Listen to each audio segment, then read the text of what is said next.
welcome to the Spiroverse. Lots of people watching will not actually have any idea what the Spiroverse is. So in this documentary I'm going to try to explain to you the phenomenon known as the Spiroverse nether regions, and all of the other connected interworlds and other lore that goes with it. This all started with a live stream which I now think was being fed information subconsciously, possibly by the Spiroverse itself, to bring us into the fold and show us what's really going on.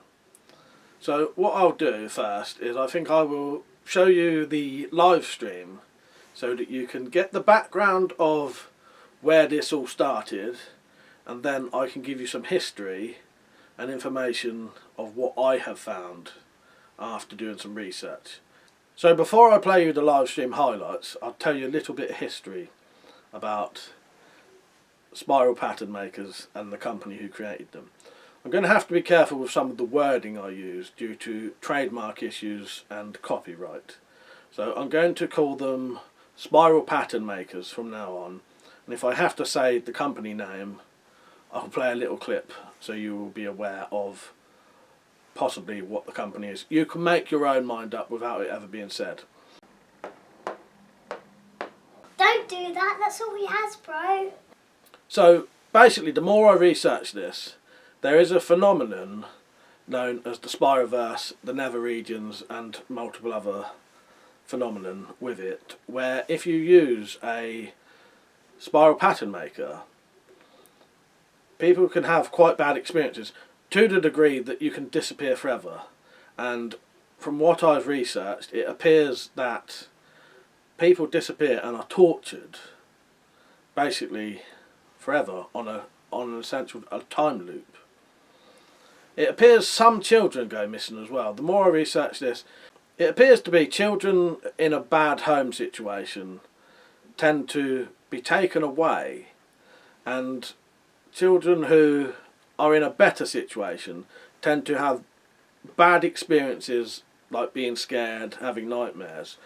And when you look into it, the Spiroverse is part of a mass of multiple universes, and I suspect now that the children from the bad homes, the abused children, are being actually taken away to a better place, and the other children are just being warned away because where they are is perfectly fine.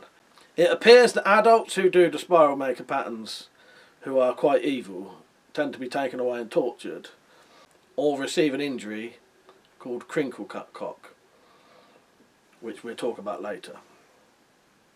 So that's the very basics of the Spiroverse. I will now show you a live stream of where we became aware of it, and then give you some more history afterwards. So what you're going to see now is around about 12-minute footage of the highlights of the live stream where we became acutely aware of the Spiroverse. Enjoy. 8 do you think watching the Saw films subliminally made you buy a new Saw? You know what? Nice one. It might have. You know what? It might have. Because for years and years and years, I've been sawing away with this shitty saw that makes my shoulder fucking kill. Maybe it did. Maybe it finally spurred me on. I never thought about that, but yeah, maybe it finally did. It's sad. That's what those films were all along, a massive advert for big. Maybe, and I just didn't. And yes, you know what's happened, Nick? Right. So, all of the Saw films were a massive subliminal advert for B&Q. Once everyone had got enough saws, they changed the name, didn't they? To Jigsaw. There you are. Now they're trying to sell jigsaws. Now they've sold enough jigsaws, they've changed it to Spiral. Now, what a spiral is, I don't know. That's a spiral. Now I want to buy a spiral. There you go. Dad said, I got given a spiral when I was a kid. I once did a design that was so weird and sort of otherworldly, it frightened me, and I put it in the cupboard and never used it again. For fuck's sake. That 8th year ago said to Zed, weird you should say that. My dad got one as a kid and played with it once. I had a nightmare about it. That night, never played with it again. That's well weird, though, isn't it? Now you two say that, that's bizarre. Was you two like? Was they like? I don't know, opening up some fucking spiral, fucking portal to fucking other world or something? Maybe you were. Maybe you were. Maybe you'd done the exact combination that opened up some fucking portal to the fucking netherworld. And maybe that's what spiders are. Maybe that's what they are. Nick said maybe spiders were sold under the table by Satanists. Maybe. See, there you go. Maybe they have got, like we all know you shouldn't mess with Ouija boards. There you go. What we need to do is make a film about spiders opening up a portal to hell, and then people will finally take them seriously. And I'm not taking the piss out of Luke or Zed there, because I just found it really amusing, though, that two people have had sort of weird nightmares about them. That may be a real, that may be like not a real thing, like a common thing. Bizarre, isn't it? Absolutely bizarre. 8th Rare Gunner said, next it'll be an Etch a Sketch. Yes, Etch a Sketch. Well, I think, honestly, the fact that now that two people have said they've had nightmares, it's a cursed toy. That just people don't talk about what it does. Yeah, there you go, Nick. How's Spider Madness affected your family? If it's happened to two people, it must have happened to loads more. It's a thing, Nick. It's got to be. I'm going to have to research this now. And it's going to turn out that there have been kids doing spider disappeared. Never to be seen ever again. And there's like a burn mark in the middle of the graph pattern. Nick said, imagine if we looked it up and there was actually a spike in missing kids on the day they came out. That would be proper weird, wouldn't it? I'm telling you, Nick, it's a real thing. It's real. It's real. And if it ain't real, it's real in some other universe, I'm telling you. That's if there's something strange in your neighborhood, who are you going to call? Spirobusters. Who's willing, though? Who's going to be willing to tie a rope on them, get sucked in, who's willing to do that? I don't know if I am. Zed said, you can do some hideous design graph, believe me. And you do get holes in the middle of them. Fuck, I'm not going to get any sleep tonight, am I? I'd say so. If I'd have known that it was affecting you that much, I probably would have shut up. But, yes. I believe it's real. Here you go, Zed. There's a new story for you. I would love you to write a horror story for next Halloween.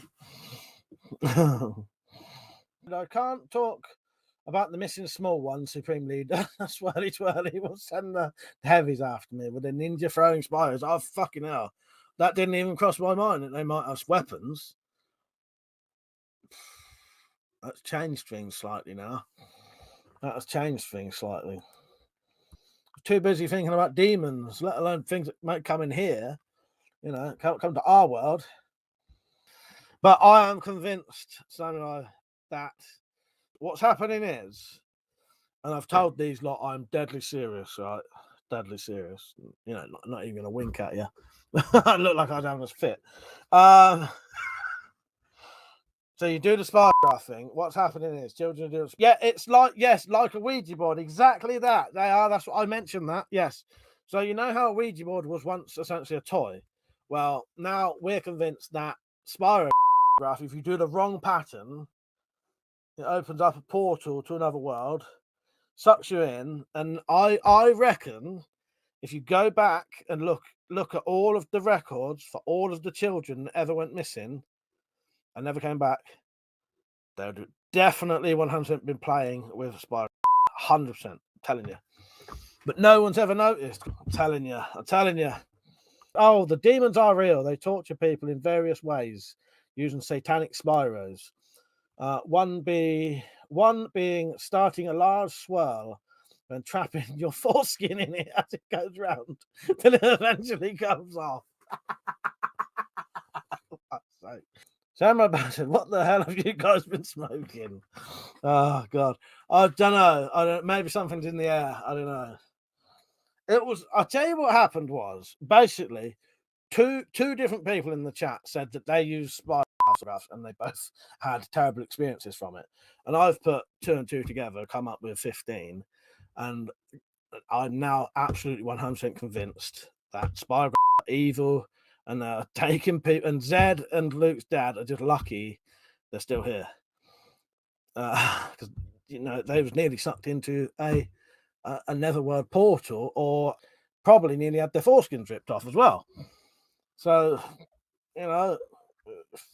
lucky escape there. Kenny said, don't do that, TV and mirrors. Hundreds of Spyro foreskins fly out. Oh, God. So now there's a load of people going around with, I'm going to have to draw a picture of this. Some of you may not be able to understand where I'm going with this. So now there's going to be a load of people. This will be quite a crude picture. I can now picture loads of people. This is how you know. How can you identify a Spiroverse victim?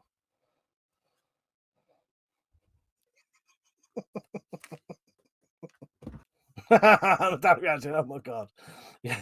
You have seen that scar tissue? Fucking hell! Oh God! Nick said they've got a cock like a crinkle cut chip. Exactly, that's it. So, have you ever seen a crinkle cut cock? If you have, there's now a oh fucking hell! There's something about the word crinkle cut cock. It just sort of sounds perfectly. I don't know. Sounds like a real fucking thing. Oh God! Down at reality, they told me that they had to have a circumcision as an older teen because of infection. Now I know the truth. There you go. Now you do, Metallic. Now you do. Yeah, blaming it on an infection. No, I reckon it's when you make the hole that you get sucked through. I think that's what it is. Oh, I get you. Yeah. So you're doing it too much. You create the hole. That hole opens up to the Spiroverse never world, sucks you in, and then never to be seen again. And while you're down there, people have managed to look through the hole and they've seen these torture methods going on. Yeah, see you later, Peach. So Roberto, I'm going to go look for my kid's Spider. You'll be on later. I will be, definitely. I'll definitely be on later. He said, I think if I use the Spider put Slayer on backwards, I might be an idea of what we're up against. Just be careful though. Samurai, definitely tie a chain around your waist or something, or at least stick a broom through your belt loop. And if they try and suck you down the hole, the broom will stop you going in. There you go. I just found a foolproof. Yeah, I can't think of the word, but yes, foolproof thing to stop you getting sucked into the Spiroverse Neverworld. That's what I just come back onto. Nick said, I don't think that'll help your case. Getting section. That was right. This stream is starting to seem like a fever dream. Where am I? Crinkle cut. Context is key. Wouldn't want to forget what happened to the foreskin on that dick pic. Fuck's sake. Black said, where's that YouTube visual bot when you need him? The talent reality, I have a feeling this is going to be one of those nights my neighbours will have to put up with my random outbursts of laughing. Crinkle cut said, I thought Mike was going to say, want to save yourself from Spyro Demons. That actually, as I was saying it, I thought someone's going to think I'm saying that. Someone's definitely going to think I'm saying that. Some of it, I'll use my katana. Good idea. Camera better. Thanks, Mike. I'll catch you later. See if you can get back on.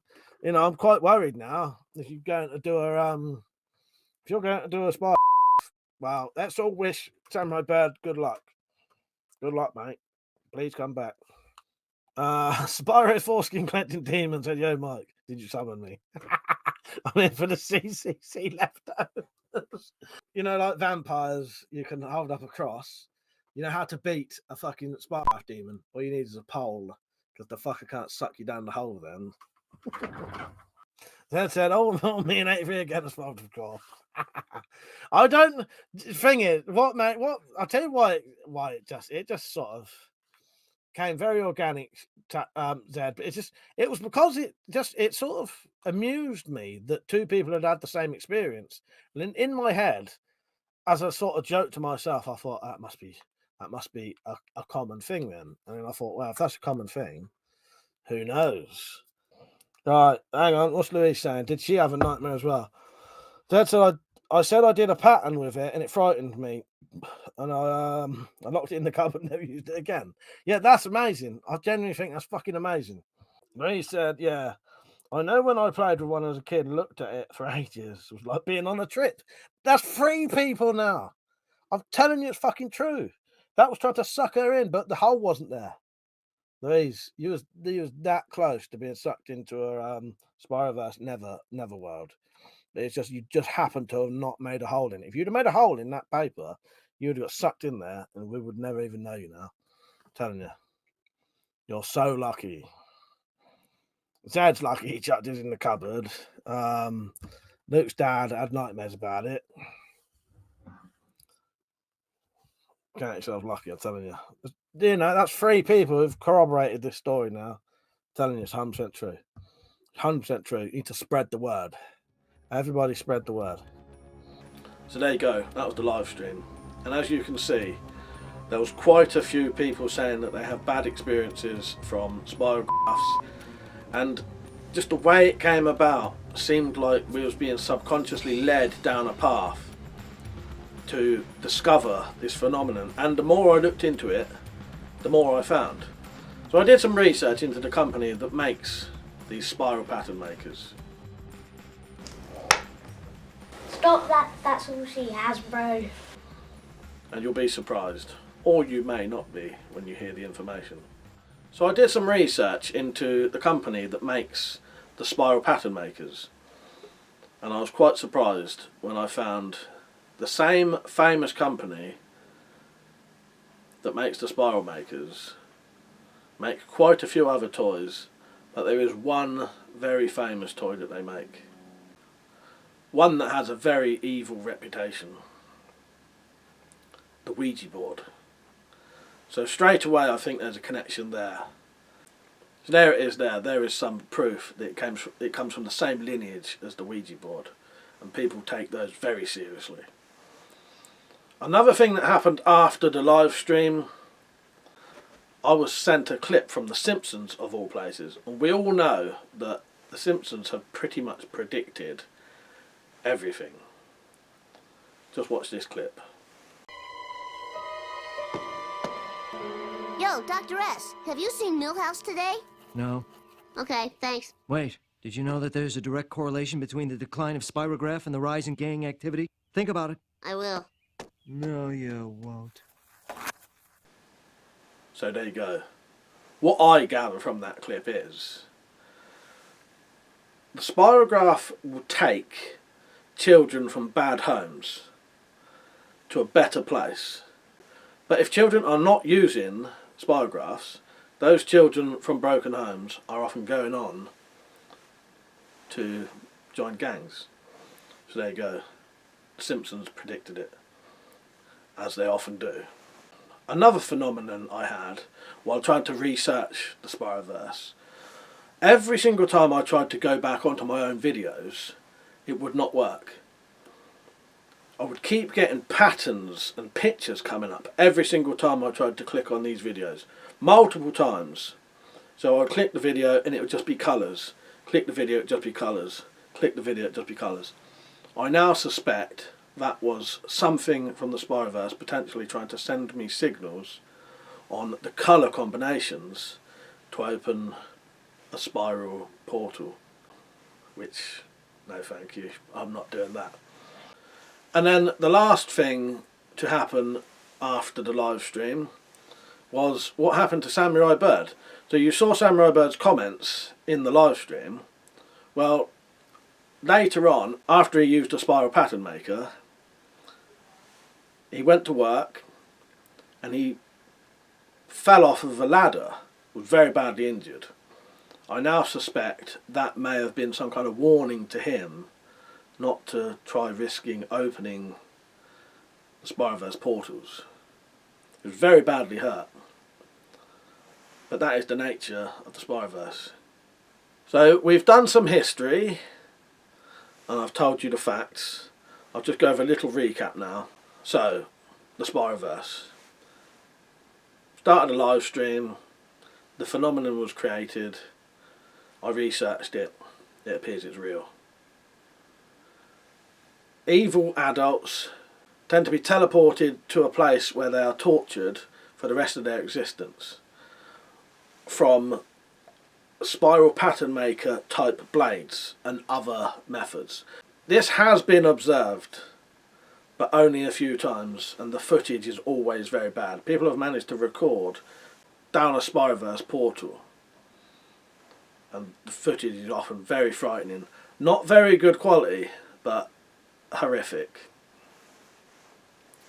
People who avoid going down the portals tend to receive an injury called crinkle cut cock, which can consist of either just your foreskin being cut off in a sort of crinkle cut pattern, or your whole entire penis is cut completely in half, leaving just a crinkle cut, almost cauterized flesh at the tip.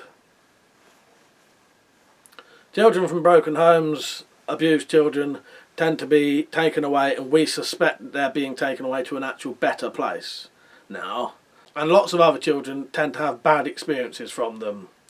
Headaches, nightmares, trippy sort of experiences, or just fear of the actual item and want to get rid of it.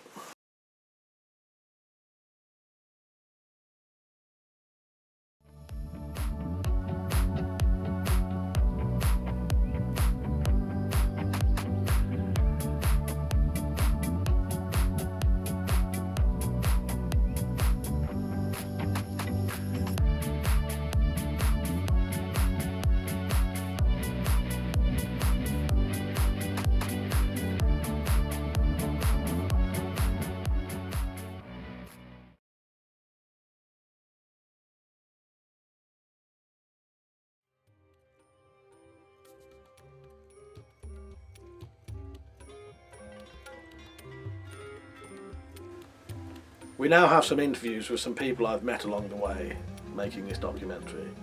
I've been travelling extensively across the country and the world to interview people to do with the Spiroverse.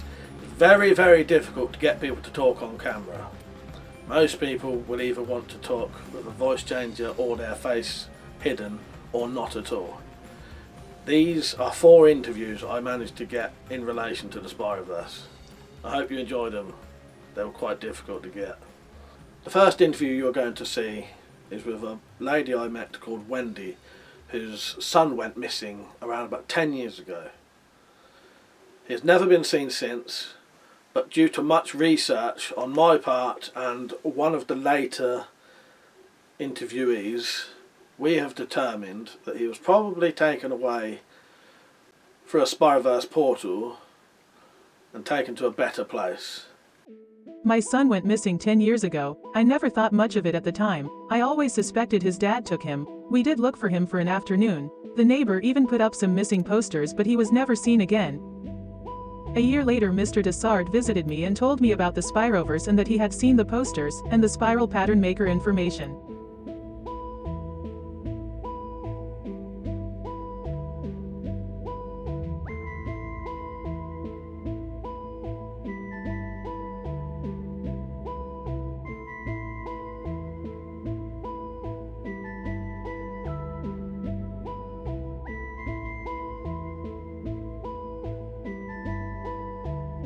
I never trusted that man, but he told me all about the other missing kids and how it goes with the spirals. That boy was always messing with those bloody things. I hated them. They made me feel all funny like, but he seemed to like them in a weird way. Dessard asked me if there was a spiral with a burnt hole in it. I said I wasn't sure. I never liked looking at that crap, and I slung them all away, but there could have been a burned one. Have you seen my son? Here's a picture of him the day he went missing. Take no notice of the bruises. He was a clumsy boy. I never did nothing to him, so don't say I did. I suspect Wendy's son has been taken to a better place. It's not my place to say that, but the environment that Wendy was bringing up her child was not the kind of place you'd want a child growing up. She claims in her interview that she'd chucked away all of the spiral patterns he did. That's a lie. Under his bed, I found this.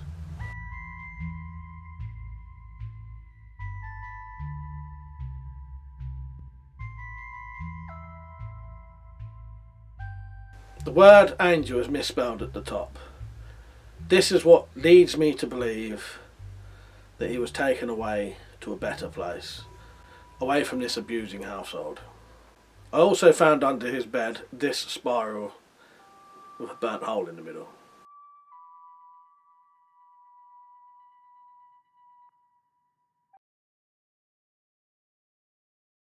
The next interview will be with a mental patient I met, Arthur Quattropo. He's been in the hospital for quite a while. I suspect he is mentally ill, but I also believe his story. He showed me physical evidence, and just use your imagination, but I have seen a crinkle cut cock firsthand, and it is not pretty. It was shocking.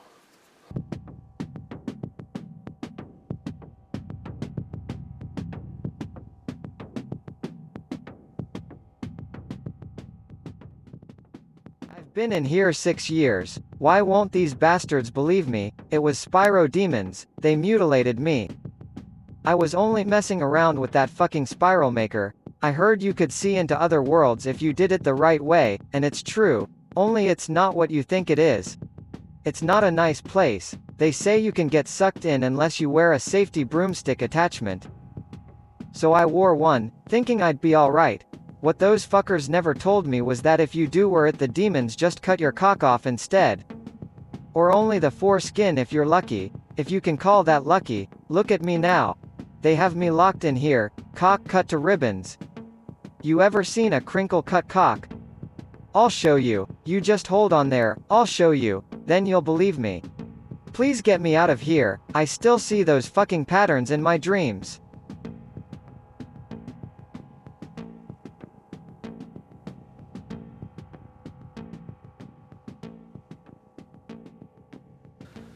As soon as Arthur had showed me his crinkle cut cock, he was taken away by the nurses, and he was shouting, "They're trying to open a portal, they're trying to open a portal." I've since spoken to more patients, and it appears that there are quite a few patients in that asylum who rant and rave about the Spiroverse, spiral pattern makers, portals, Spiroverse gates. I think at a later date I'm going to have to investigate the asylum a lot more. Something's going on there. Mark Desard. What can I say about Mark, other than he is probably one of the weirdest people I've ever met. Describes himself as an S&M enthusiast, Spiroverse investigator, and connoisseur of the weird and wonderful. When I met Mark, it turns out he knows quite a lot about the Spiroverse. Having already met Wendy, as you heard her speak about him, he's been researching the Spiroverse for quite a while, and I suspect for evil intent, possibly for his own gratification, sexual gratification. As I've mentioned, Mark Desard is a very weird man. I found out about the Spiroverse in the late 90s after being arrested at an S&M event. Some unlucky chap got cut, shall we say, in the groin area, and I was questioned over something called CCC. I had no idea at the time. I would say I'm a connoisseur of the weird and bizarre, so started to look into it. After much research, it appears certain children would disappear when using a spiral maker, mostly abused ones for some reason, and the children with good homes seemed to have adverse reaction to the spirals, but that was all. I was never interested in the kids. It was the teleporting I wanted to know about. If anything, those abused ones were probably getting taken to a better place, and the other kids got a warning to stop using them. If you look up any information about the Spiroverse, it all comes back to multiple universes. I wanted to see those other places. Surely everyone wants to see the unknown, feel new feelings and pleasure. After much research, it appears certain patterns will open a portal. My initial thoughts were to open a small portal and look in, but that's when you get crinkle cut cock or worse. So I thought I could use a telescopic sight and a camera to film it, aim it down the portal. I also handcuffed my leg to the radiator over there, and then I used a broom in my trousers belt loop to stop me going down the hole. They now call those safety broomstick attachments in the Spiroverse investigation groups. Do you want to see the footage? We can have some dinner after. Fancy a drink?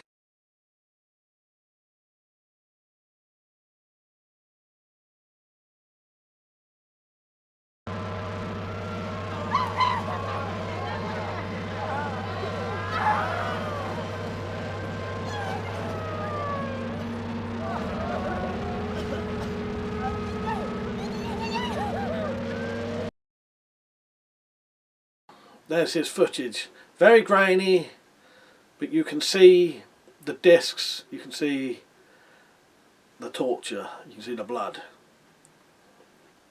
I have no idea who that is happening to, but as far as I'm aware, that happens eternally once you're taken there. One other thing I would like to mention is Mr. Dessard did cook me dinner. He invited me to the dining room and bought us out a meal.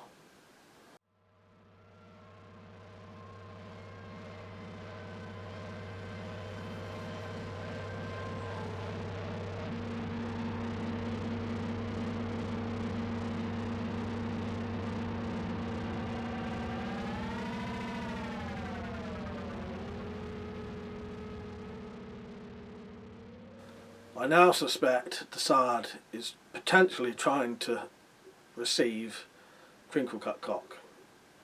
I have no evidence of this. As I mentioned, I think he's slightly insane.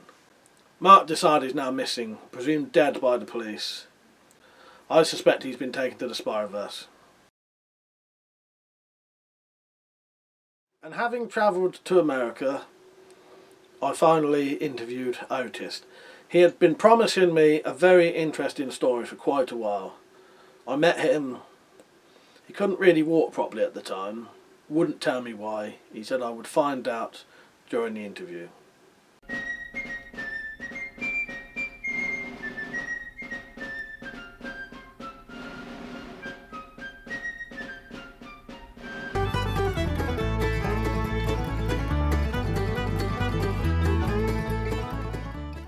This one time I was out drinking with Billy Sue and Jeb. We'd been out hunting and drinking, and had a right good old time. Spent the whole weekend shooting shit, and drinking beers. Boy, we had a good time. Well, it was good till the spiral stuff came up. I got hurt real bad when we tried that shit. Never again. I can still hardly walk right now. One of them boys mentioned those spiral maker thingies being in the cabin. Jeb reckoned if you did it right you could call a genie or some shit. BS, that's what we call Billy Sue. Said it ain't a genie, it's a demon. And you need to use a protective stick to stop them hurting you. We started daring each other to try it, and I got double dared, so had to do it then. We went back to the cabin and Jeb found the spiral thing out. Even then I didn't like the look of it. Looks like hundreds of teeth to me. So we lay the paper down, and get them toothy rings out, and then I remember. You guys said I had to use a stick to protect me. So BS gets a nice big old stick and says I need to put it down between my ass cheeks. So I get that big old cane. I look at the top, decide no. Then the bottom, that looks better, and I rammed it right up my ass.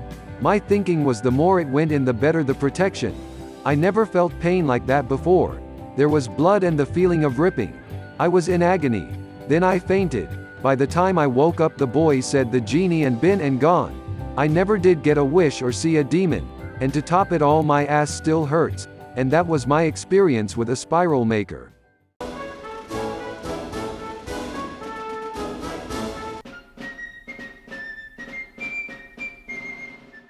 So there you go. That one was a complete waste of time. After a hard day's graft, nothing quite relaxes me. Like a nice cold pint of vodka.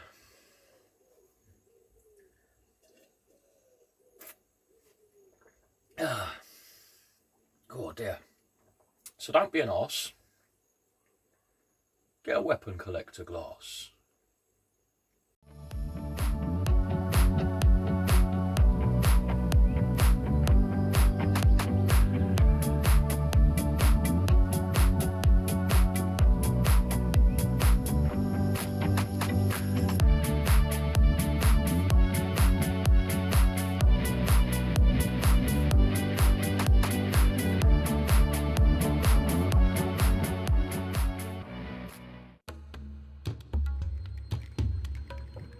Now that I've started to research the Spiroverse, it appears it is becoming quite a phenomenon. The more I search, the more I find evidence. If you look online, you can find various products and videos and multiple medias that are connected with the Spiroverse.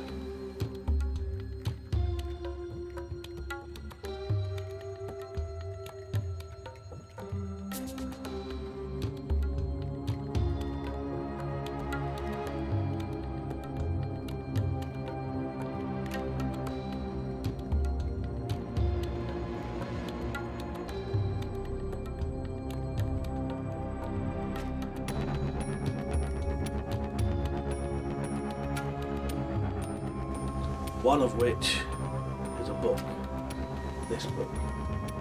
Published by myself and written by Z0Z7. I will now give you a reading. Beware the Spiroverse by Z0Z7. Arnold Finch was not a happy man. He had thought when he purchased Daphne Alice's debt from the bank that he'd be able to swindle her out of some valuable antiques by undervaluing them. But the old bag didn't have any antiques. All she had was a very few slightly interesting looking items and a load of tat. Oh well, he'd just have to take the best looking pieces, not telling her what they might really be worth, of course, and seeing what he'd get for them. He should still make a big profit. He sighed heavily and pointed at the door. "What's in there?" he asked. "That's my children's bedroom. There won't be anything in there you'd be interested in. Just some old toys," Daphne told him. Old toys, Arnold thought. Some of those might interest some collectors, I know. Then another thought occurred to him. "Why don't you ask your children to pay off your debt?" he asked. Daphne's eyes started to fill and a couple of tears rolled down her cheeks. "My children passed away many years ago, sir," she told him. Arnold had to admit he liked the way she called him sir. That wasn't what most people called him, although some of the names they called him did indeed start with an S. "They were killed in a car accident along with their father when they were only 7 years old. You see, there was this van driver who—" Yes, I'm sure it's all very sad," Arnold told her. "But that's unimportant. I need to see what's in there." He then pushed the door open and stepped into the room. When he stepped into the room and looked around, his eyes widened in surprise. The room looked as if it was still in use, with the beds made up, ready to be used, toys laying on the floor as if they'd only just had someone playing with them. Then he smiled. Some of those toys looked quite old. The toy cars might well worth be something, and those Action Man figures might make a few quid as well. But it was the teddy bears and the dolls that really interested him. Some of them were probably handed down from older family members and could be pretty valuable. And an old train set was probably worth a couple of £100, if not more, at least. Arnold quickly calmed himself down, took a deep breath and sighed. "Well, let's see what we have here," he said, trying to sound disappointed. "I suppose some of these might be worth a few pounds." Daphne looked at him with horror in her eyes. "Oh no, sir. Not my children's toys. Please, sir, not them." Arnold gave her a stern look. "Mrs. Ellis, you still owe £450. We have to get that debt down a bit, haven't we?" I explained to the bank why I got behind in payments, Daphne told him in a quiet voice. It's not really my fault. The people who I did cleaning for moved away. I haven't been able to find a replacement for them yet. You are not dealing with the bank now, Mrs. Ellis, Arnold told her. They passed your debt on to me. He spread his hands and tried to look innocent. And I'm not a rich man.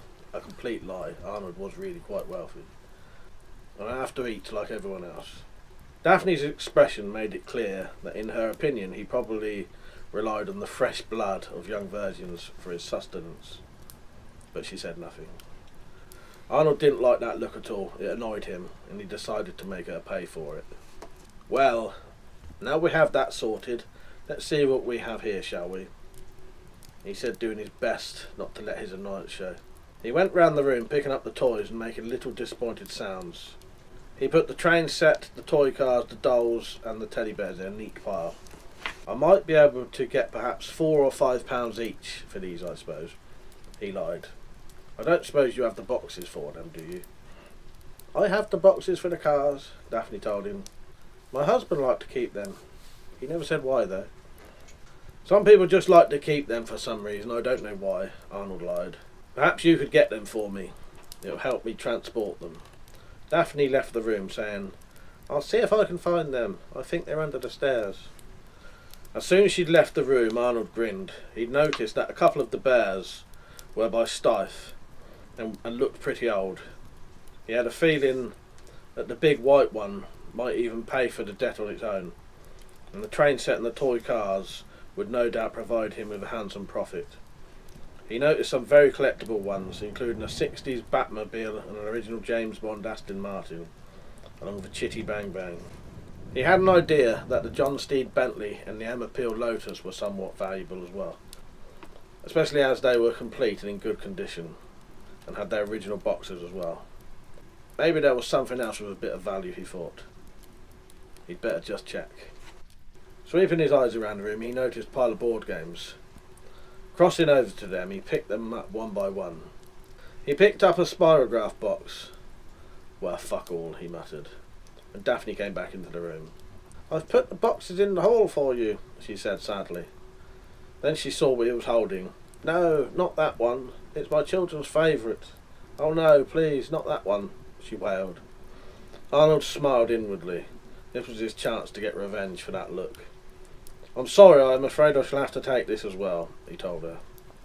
For an instant it looked like Daphne was going to attack him, and Arnold took a step back and raised his hands defensively.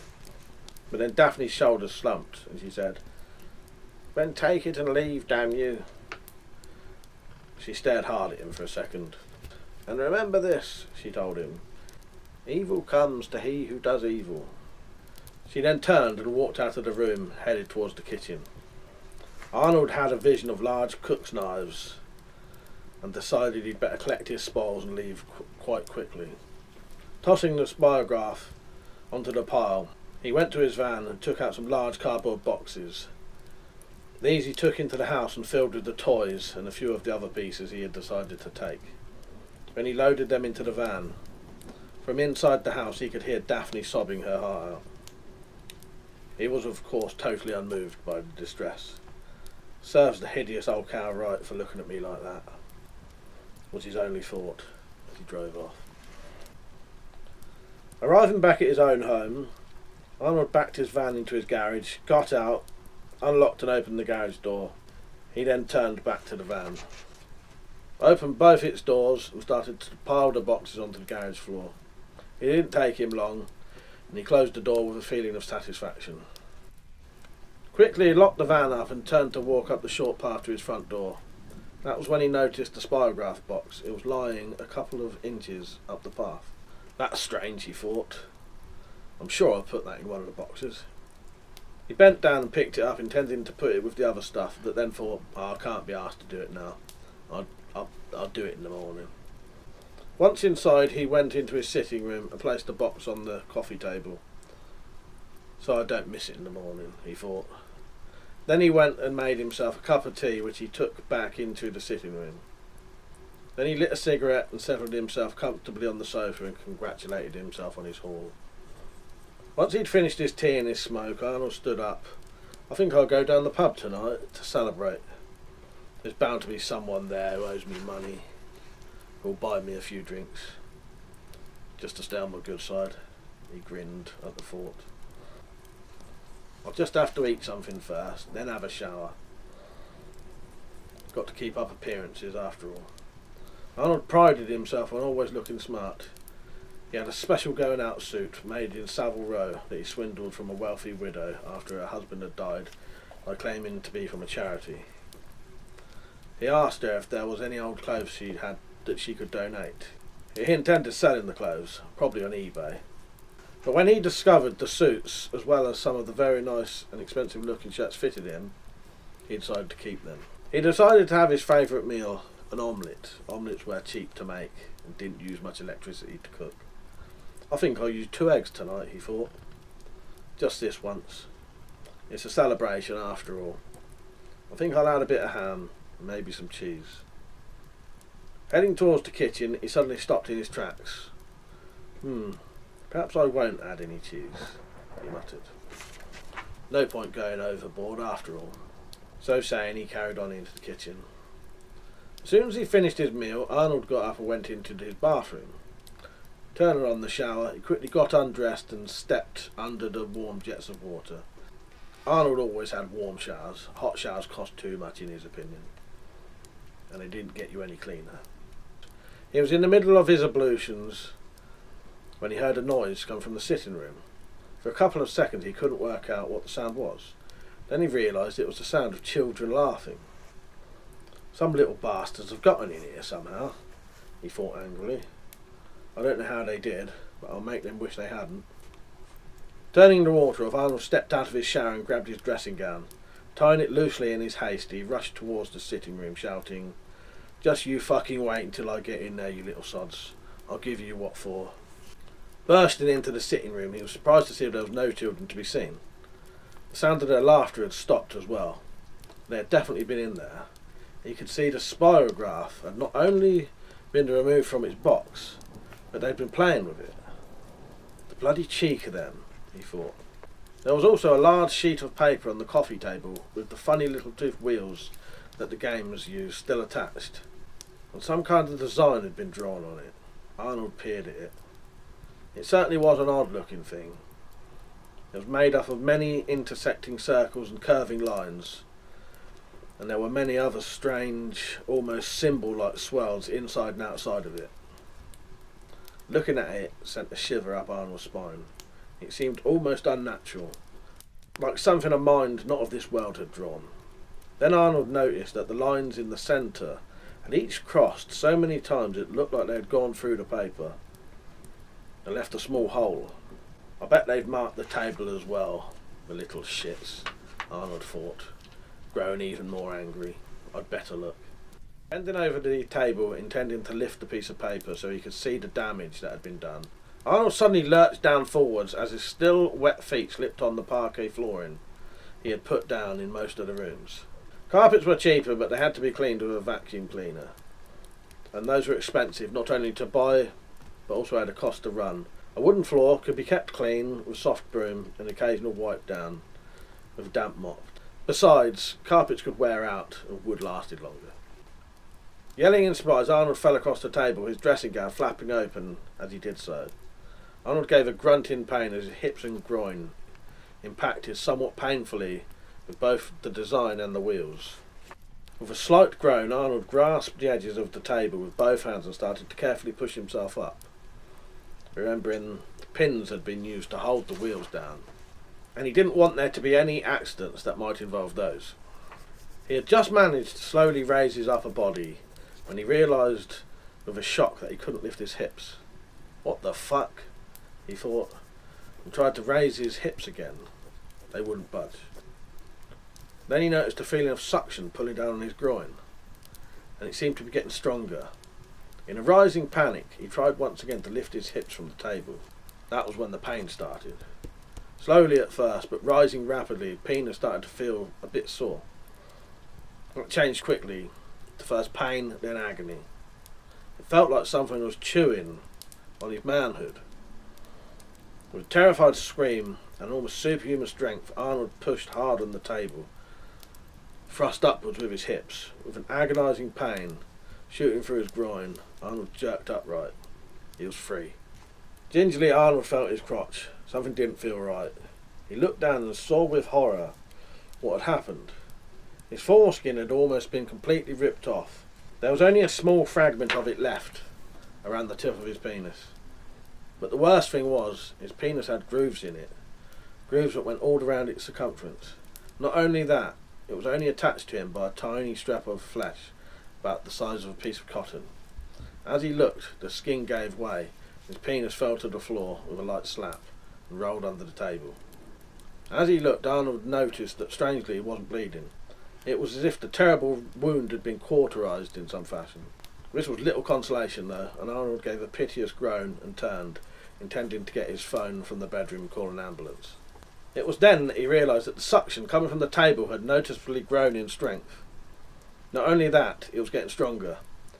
Fearfully, Arnold twisted around and saw that a large hole had appeared in the table where the design had been, and the hole was getting wider with every second. He also noticed that his penis was still under the table, rapidly vibrating as the suction tried to pull it in every direction at once.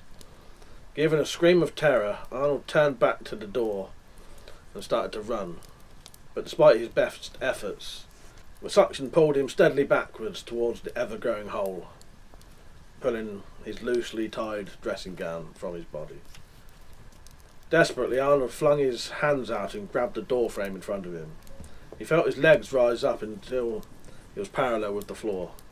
It was then he noticed the broom he used to sweep the floor leaning against the wall. It was close to him, and a sudden idea flashed into his head. He grabbed the broom and rammed its handle between his buttocks and up into his rectum. To his surprise, he felt a twinge of pleasure as he did so. This should stop me from being sucked in, he thought. I'll be too long for it. Sadly for Arnold, his plan didn't work. The suction grew even greater in strength when he lost his grip.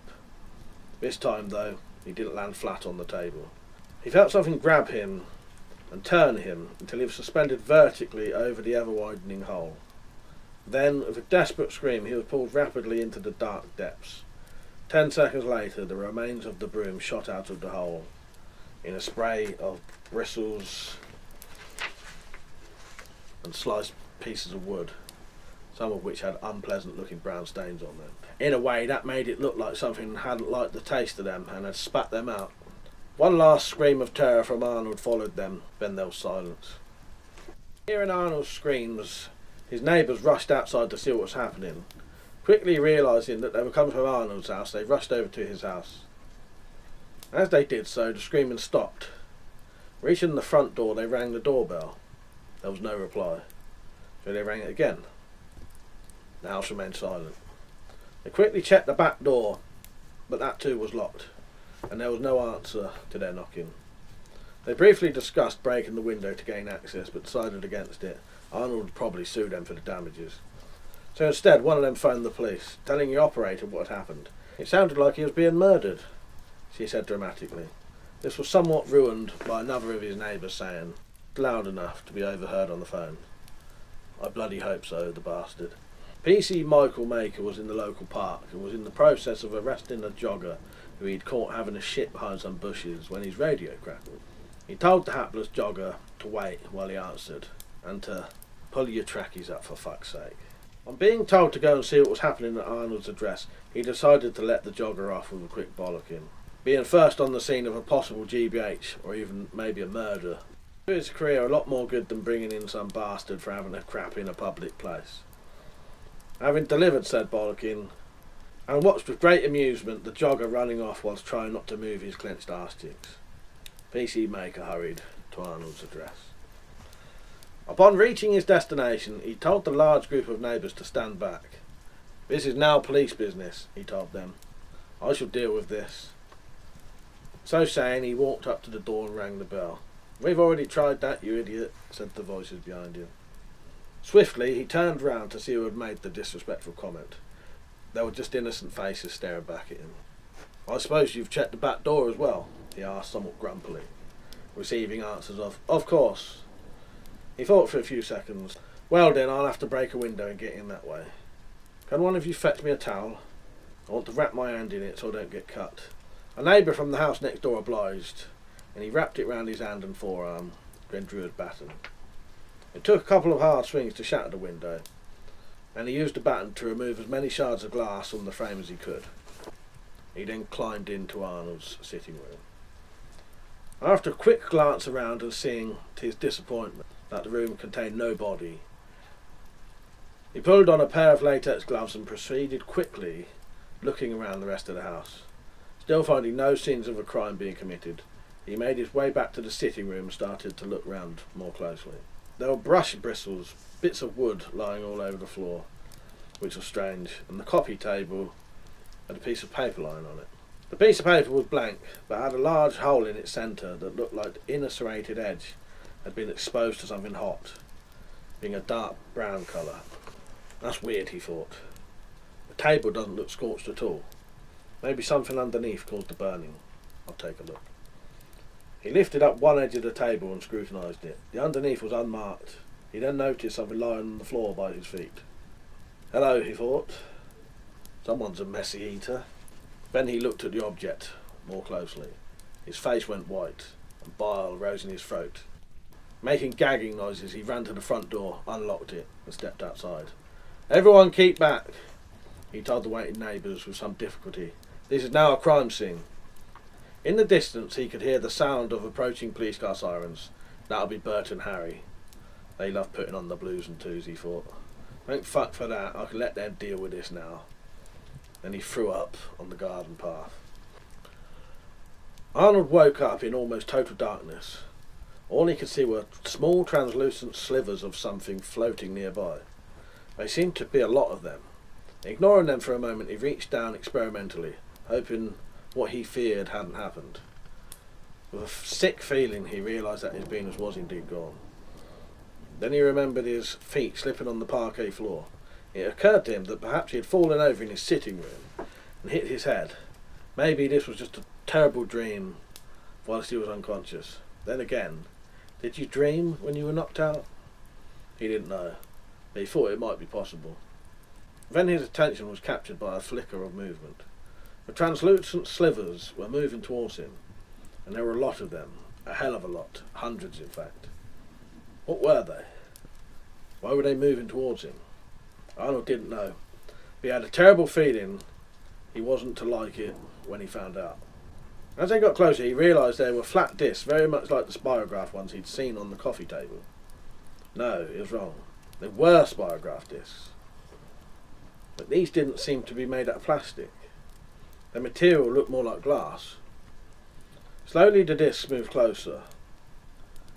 He twisted round and saw with horror that the discs were all around him. Closer and closer came the discs, until they were mere inches from his body. When they began to spin and move towards him once more.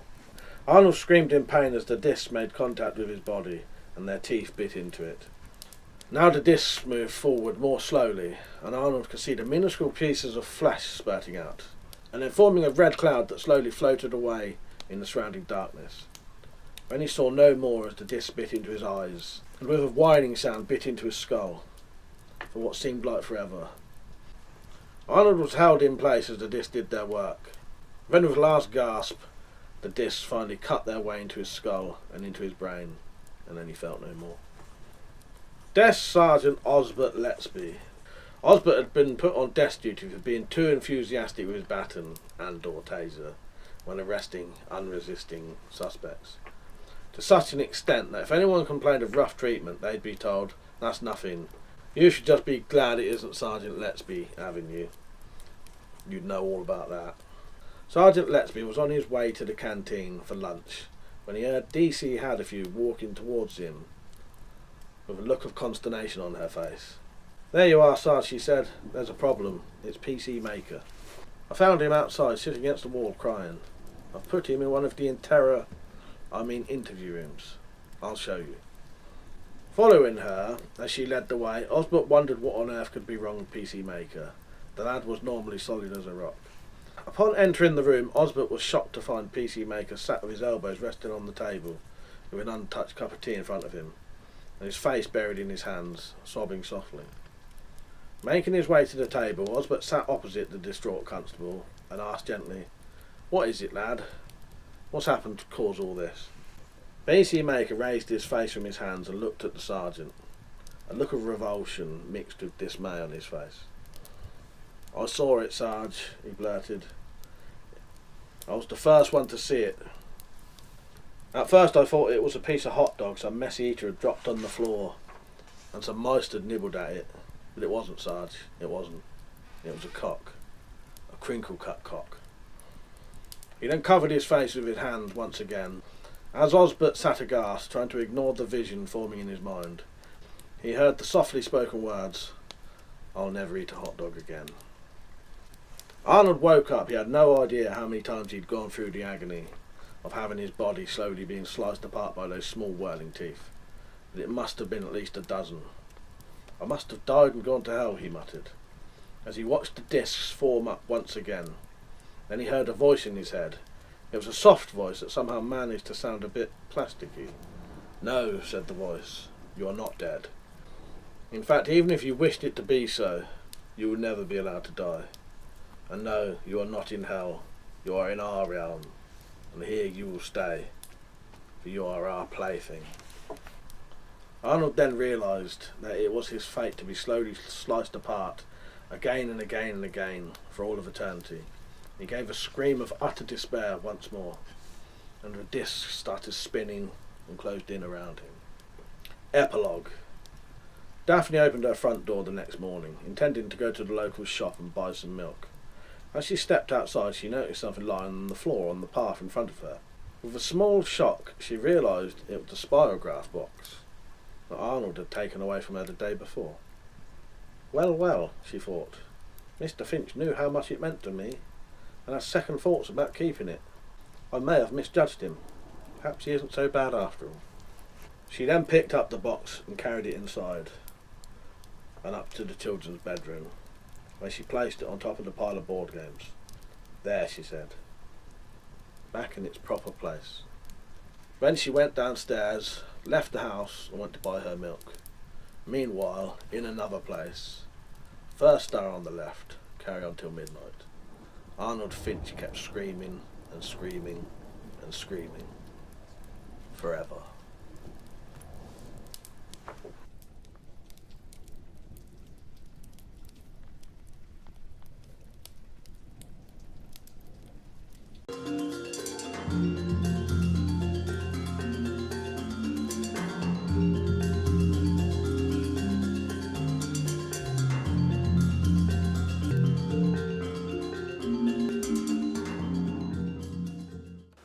So there you go.